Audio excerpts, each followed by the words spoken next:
Rodrigo, porra, irmão, playboy é pica, irmão. Não é por nada não, parceiro. A gente é polícia, mas aí, maluco é foda, disposição, neguinho. Aí na eleição me botaram lá na Costa Barros, parceiro. Parceiro, ele foi lá, eu mais 3 polícias do lado de fora. Os caras desfilando na nossa frente de fuzil.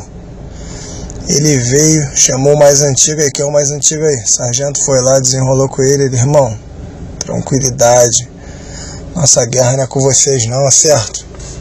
Está ligado como é que é o serviço de vocês. E aí? Os caras esculacharam vocês, né? Não deram um almoço na moral. Sabe o que ele fez, filho? Deixou R$400 pra gente almoçar, irmão. Eu conto isso, ninguém acredita. Ninguém acredita, parceiro. O cara veio e deixou R$400. E aí, Xandinho, tropa dos canalhas? Pra mim você é o mais pica, caralho! Tu é pica, danado! O cara esculachou a gente. Tapa na cara sem mão, parceiro. O cara tratou a gente na moral, irmão. Geral pesadão de fuzil, a gente de pistolinha. Fazendo a segurança do colégio.